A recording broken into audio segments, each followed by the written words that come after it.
आज सड़क हादसों की नज़र से अगर देखें तो प्रदेश में दिन अच्छा नहीं गया है। दो बड़े सड़क हादसे हुए हैं, 6 लोगों की अब तक मौत उसमें हो चुकी है और कुछ सीरियसली इंजर्ड हैं।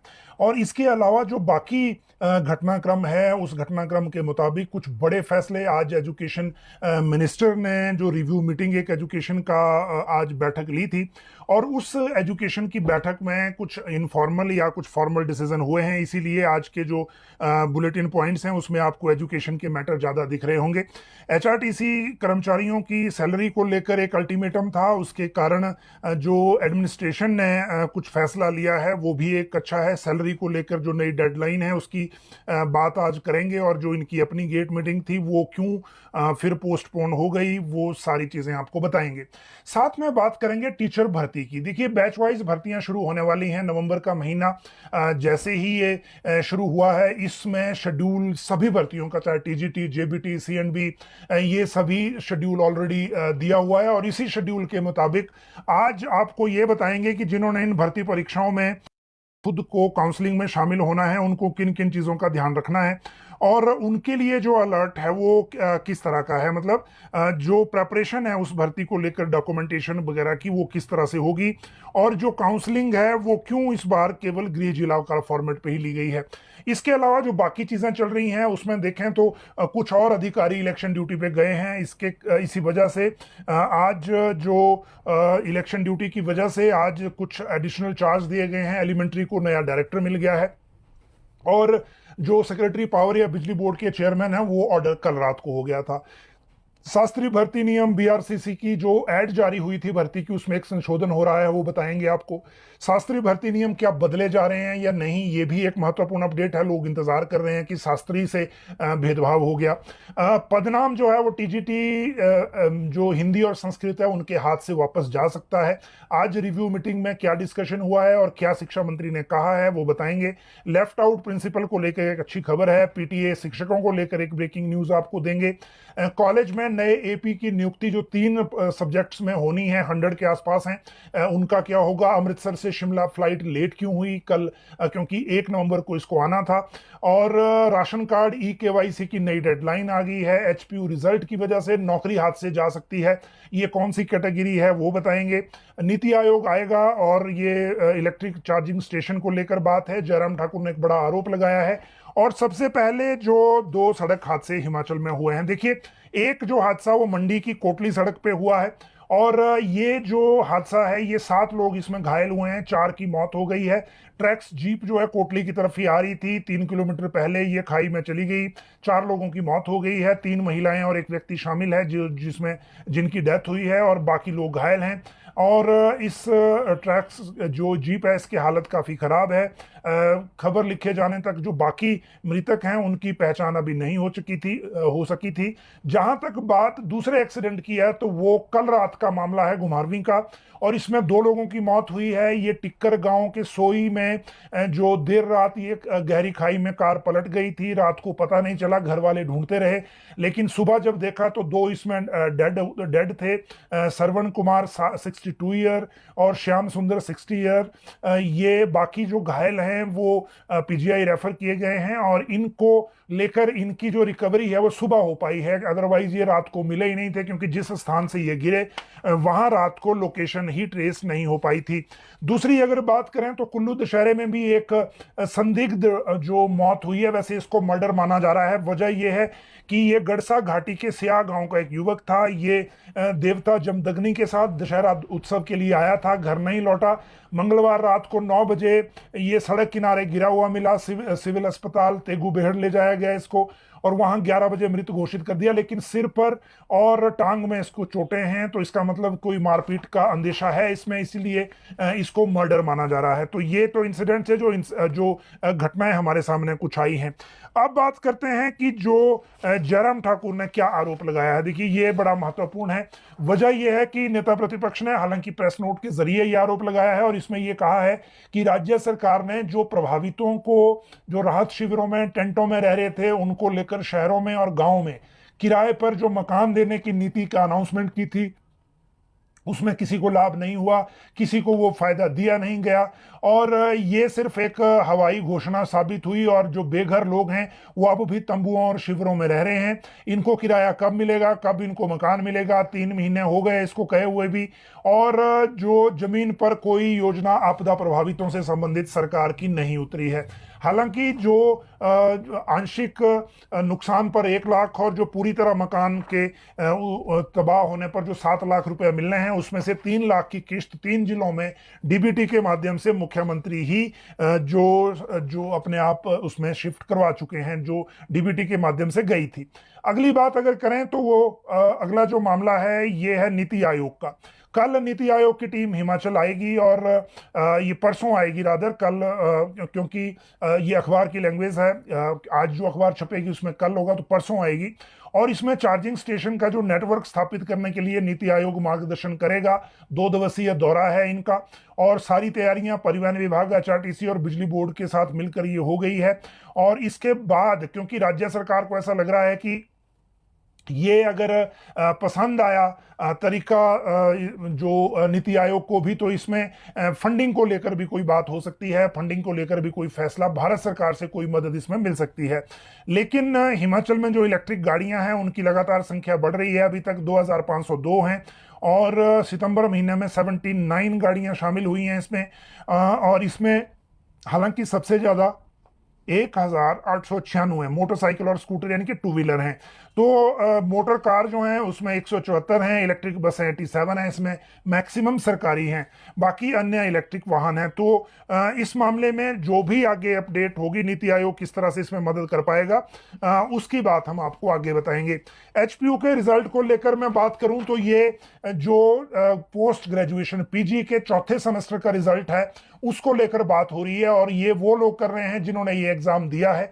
वजह यह है कि कॉलेज कैडर में स्कूल लेक्चरर न्यू की 585 के आसपास पोस्ट निकली हैं।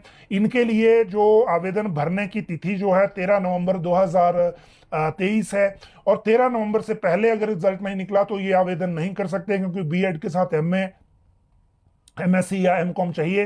और इसीलिए ये कह रहे हैं एचपीयू से कि जल्दी रिजल्ट घोषित करें। अगर रिजल्ट इनका इस हफ्ते नहीं आया तो फिर ये नौकरी का चांस इस बार वाला जो है वो इनके हाथ से निकल जाएगा। इसीलिए एचपीयू रिजल्ट को लेकर ये बात हम आज कह रहे हैं। वैसे कोशिश हमने एचपीयू का जो प्रबंधन है उनके साथ भी की थी, लेकिन उन्होंने थोड़ा सा टाइम मांगा है कि इसकी एग्जैक्ट अपडेट की ये जो रिजल्ट का प्रोसेस है वो किस लेवल पर है और किस स्टेज पर है।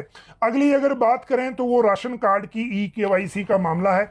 और ई केवाईसी को लेकर, राशन कार्ड को लेकर खाद्य एवं नागरिक आपूर्ति विभाग ने उपभोक्ताओं के लिए 30 नवंबर तक की डेट और बढ़ा दी है। पहले ये 31 अक्टूबर तक थी। जो लोग राशन कार्ड का ई केवाईसी करने से रह गए हैं वो पहले करवा लें, अदरवाइज एक टाइम फिर ऐसा आएगा जिसमें जो ये ई केवाईसी वाला प्रक्रिया है इसको बंद करने के बाद फिर राशन ही नहीं मिलेगा। इसके बाद अमृतसर फ्लाइट की बात करें, क्योंकि कुल्लू के लिए फ्लाइट पहले अलायंस एयर की शुरू हो गई थी। 1 नवंबर से अमृतसर से शिमला की शुरुआत होनी थी, लेकिन जहाज नहीं आया। जब कंपनी से हमने पूछा, पहले टूरिज्म डिपार्टमेंट से पूछा, उन्होंने कहा कि कंपनी ने कोई वैलिड रीजन नहीं बताया है। लेकिन जब अलायंस एयर से पूछा गया तो इन्होंने कहा कि जो इसके लिए प्रक्रिया थी उसमें जो ट्रेन पायलट नहीं मिल रहे थे, इनकी ट्रेनिंग चल रही थी, जो बैच इनके पास था। और अब 16 नवंबर से ये फ्लाइट शुरू होगी अमृतसर से जो दिल्ली और उसके बाद शिमला के लिए। और इसमें फिर उनका कहना है कि शिमला में मौसम काफ़ी क्रिटिकल रहता है, इसीलिए ट्रेन पायलट का होना ज़रूरी है। और इसी कारण अब ये फ्लाइट 16 नवंबर से शुरुआत होगी, और मंगलवार, वीरवार और शनिवार को ये फ्लाइट शिमला के लिए चला करेगी। ये नई अपडेट जो है वो शिमला की फ्लाइट को लेकर है।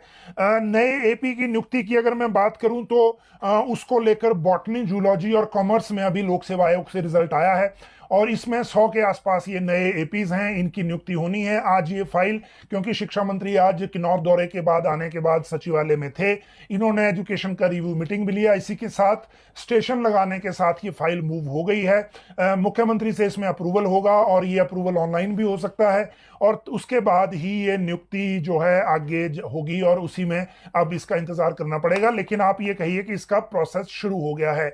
लेफ्ट आउट प्रिंसिपल की मैं बात आपको आज इसलिए कह रहा हूं क्योंकि कल हमने आपको डीपीसी को लेकर एक बात बताई थी। स्कूल प्रिंसिपल 100 के आसपास इनकी डीपीसी होनी थी और हुई थी, और एडिशनल डायरेक्टर जो स्कूल के हैं उनकी भी डीपीसी के साथ ही थी। लेकिन इस प्रक्रिया में अब जो लेफ्ट आउट प्रिंसिपल पिछली बार के हैं 24 हैं, ये पिछली बार जो प्लेसमेंट के जरिए प्रिंसिपल लगे थे इन्होंने फॉरगो कर दी थी, ज्वाइन ही नहीं किया था। और इनकी जो ज्वाइनिंग लेट होने के कारण या ज्वाइनिंग नहीं होने के कारण जो एक सर्टेन पीरियड दिया था सरकार ने, इनकी जो प्लेसमेंट थी इसको सरकार ने विड्रॉ कर लिया था। इस बार की डीपीसी में इन्हें शामिल नहीं किया गया था, लेकिन आज शिक्षा मंत्री ने कहा कि इनको भी शामिल कर लिया जाए, क्योंकि जब प्लेसमेंट करनी है तो उसमें उस तरह की डीपीसी नहीं होती जिसकी जो रेगुलर के लिए होती है। तो ये थोड़ा सा डिफरेंस है, लेकिन जो लेफ्ट आउट हैं वो इनको इसमें शामिल किया जा रहा है। अगली अगर बात करें तो वो है पदनाम जो हाथ से जाने का खतरा है। वैसे इसी बुलेटिन में हमने इसी मामले की जानकारी आपको पहले दी थी, और ये बात है जो पूर्व में जयराम सरकार के द्वारा शास्त्री और एलटी को टीजीटी हिंदी, टीजीटी संस्कृत का पदनाम दे दिया गया था। इसमें जब क्योंकि इसके बाद ये लोग चले गए, कुछ लोग हाई कोर्ट, वहां से ऑर्डर ले आए सिंगल जज का, और इसमें ऑर्डर ये है कि इनको बैकडेट से सारी जो फाइनेंशियल बेनिफिट भी टीजीटी के बराबर दिए जाएं। अब जब इनका जो ये पदनाम दिया गया था तो इनका जो ग्रेड पे है वो 3200 है शास्त्री या एलटी में, टीजीटी में 3600 है, इसी का डिफरेंस है। और अब इन्होंने ये क्लेम कोर्ट से किया, जो कोर्ट से इनको दे दिया गया, जबकि कैबिनेट से जो रिकॉर्ड मिला है उसमें ये क्लियरली कहा गया है कि इनकी तरफ से जो प्रपोजल था उसमें इन्होंने फाइनेंशियल बेनिफिट लेने की बात नहीं कही थी, और उसमें जो डिसीजन है कैबिनेट का वो भी इन देयर ऑन स्केल का रिकॉर्ड हुआ है। और जब ये डिसीजन है तो इसी डिसीजन की वजह से कोर्ट गए। आज शिक्षा मंत्री ने समीक्षा बैठक में विभाग को ये निर्देश दिए हैं कि जिनको ये पदनाम देने का फैसला था इसको उसी जो, क्योंकि कैबिनेट ने दिया था, अगली कैबिनेट में इस मामले को रखा जाए ताकि इसको विड्रॉ कर लिया जाए। तो ये जो पदनाम दिया गया था उसको सरकार वापस कैबिनेट ले सकती है। शिक्षा विभाग की तरफ से क्लैरिटी होगी है कि ये मामला अगली कैबिनेट में जाएगा। अगर मैं बात कर रहा हूं इनकी, तो इसी के साथ पीटीए की भी बात कर लेते हैं। पीटीए टीचर्स को लेकर भी अक्टूबर 2022 में जयराम ठाकुर ने, उनकी सरकार ने जाते जाते जो लेफ्ट आउट पीटीएस थे, जो ग्रांटी नेड से बाहर के थे, क्योंकि जो ग्रांटी नेड थी वो मुझे लगता है 2008 में जो ये जीआईए वाला जो पीटीए का मामला था, वो जो ग्रांटी नेड है वो 2008 में खत्म हो गई थी। और उसके बाद भी 40 ऑड जो ये पीटीए थे वो लगाए थे, और उनको बाद में जयराम ठाकुर की सरकार ने जाते जाते वही पैरिटी दे दी थी जो ग्रांटी नेड वाले पीटीए को थी। और ये इनको देखते हुए जब कुछ और क्लेम हुए और कैबिनेट में ये मामला आया तो फिर सरकार ने पूछा कि ये पहले कैसे आया, तो उसमें बताया गया कि इनको दे दिया गया था लाभ, तो इसी आधार पर ये भी आए। उसके बाद कैबिनेट ने पूरी डिटेल मांगी थी कि अभी तक कितने पीटीए हैं, कितने ग्रांटी एड में हैं, कितने ग्रांटी एड से बाहर लगे हैं, इनकी सारी डिटेल रखी जाए। अगली बार ये कैबिनेट में मामला जा रहा है, और कैबिनेट में अगर मामला जाएगा किस हिसाब से आगे होगा वो हम उसी टाइम बताएंगे जैसी स्थिति होगी। लेकिन आज इस केस को भी कैबिनेट के लिए भेजने की बात हो गई है, और ये मामला पीटीए का मामला भी अब कैबिनेट में जा रहा है। ये दो चीजें हैं जो हमने आपको अभी बताई। इसके बाद अगला जो मामला है वो लेफ्ट आउट प्रिंसिपल पदनाम बीआरसीसी में संशोधन का है। पीटीए की बात तो हो गई, और बीआरसीसी में संशोधन का मामला इसलिए क्योंकि राज्य सरकार से फैसला होने के बाद जो समग्र शिक्षा के प्रोजेक्ट डायरेक्टर हैं उन्होंने बीआरसीसी के 141 पदों को भरने के लिए नोटिस जारी कर दिया था। वो हमने उसी दिन आपको जानकारी दे दी थी। लेकिन दिक्कत इसमें यह है, देखिए कि जो पद विज्ञापित होने थे वो 282 होने थे एक साथ, लेकिन गलती से ये 141 लागू हो गए। आज शिक्षा मंत्री ने जब ये मामला ध्यान में आया तो इसके लिए एक अडेंडम इशू करने को कहा है, और इसके माध्यम से अब जो ये बीआरसीसी के विज्ञापन जारी हुआ है वो जो है विज्ञापन जो जारी हुआ है उसके मुताबिक जो उसमें संशोधन किया जा रहा है। 141 जो पद बीआरसीसी के विज्ञापित हुए हैं उनको 282 किया जा रहा है। हर शिक्षा खंड में 2 बीआरसीसी होंगे, और इसीलिए ये प्रक्रिया को इसमें संशोधन किया जा रहा है। तो जो आवेदन कर रहे हैं वो आप 282 के हिसाब से करें। शास्त्रीय भर्ती नियमों की बात भी कर लें, क्योंकि इस बार जो भर्ती हो रही थी उसमें बीएड भी ले लिया गया, उसमें बीए एमए संस्कृत भी ले लिया गया शास्त्री के अलावा। शास्त्री जो है इसका विरोध कर रहे हैं। अलग अलग तरह के 3-4 जो संगठन हैं वो इसको लेकर कमेंट दे रहे हैं, कुछ पक्ष में हैं, कुछ विरोध में हैं। शिक्षा मंत्री के पास जब ये मामला आया तो उन्होंने इस बारे में लॉ से पूछने को कहा। लॉ से भी आ गया कि एनसीटी के मुताबिक है तो उस ढंग से आप आगे बढ़ सकते हैं। अब कार्मिक विभाग को भी फाइल भेजी जा रही है, लेकिन आज शिक्षा मंत्री की अध्यक्षता में जो रिव्यू बैठक थी उसमें यह क्लियर कर दिया गया कि सभी भर्तियों के मामलों में राज्य सरकार या शिक्षा विभाग का एक कॉमन स्टैंड रहेगा कि एनसीटी के रूल्स के मुताबिक भर्तियां होंगी। अगर एनसीटी ने एमए और बीए संस्कृत को एलिजिबल किया है तो हम भी करेंगे, और जो भर्ती नियम है उसको भी ऐसा ही लिखा गया है नोटिफिकेशन में कि जो भर्तियां हैं वो in the light of NCT rules के हिसाब से की जाए। तो जो शास्त्रीय भर्ती नियमों में भी इस भर्ती में कोई संशोधन भर्ती प्रक्रिया से पहले होने की उम्मीद नहीं है, और इसीलिए जो काउंसलिंग की प्रक्रिया है वो उसी मुताबिक होगी जिस मुताबिक आवेदन लिए गए हैं। तो ये दूसरी चीज हो गई। इसके बाद अगर अगली बात करें तो अगली जो बात है वो है एचआरटीसी की सैलरी को लेकर। देखिए, एचआरटीसी की सैलरी की अगर मैं बात करूं तो एचआरटीसी का जो सैलरी का मामला है ये हमेशा उलझा रहता है। हर महीने कई बार 15 तारीख, कई बार 7 तारीख, कई बार 20 तारीख इनको सैलरी मिलती है। लेकिन इस बार अच्छी खबर है। अच्छी खबर इसलिए क्योंकि एचआरटीसी के एमडी रोहन चंद ठाकुर ने कहा है कि एचआरटीसी के जो कर्मचारी हैं उनको जो सैलरी है वो ट्रांसफर कर दी जाएगी, या तो आज शाम को या कल। और ये जो 1 नवंबर को ही सारा जो प्रक्रिया थी उसको कंप्लीट कर लिया गया है।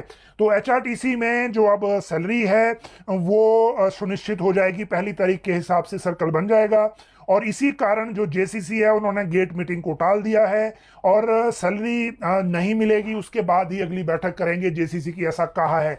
लेकिन जैसा कि एचआरटीसी के एमडी ने बताया, एचआरटीसी में सैलरी कर्मचारियों को इस बार 1 तारीख को ही ये ट्रांसफर हो जाएगी, कल तक इनके खाते में शो हो जाएगी।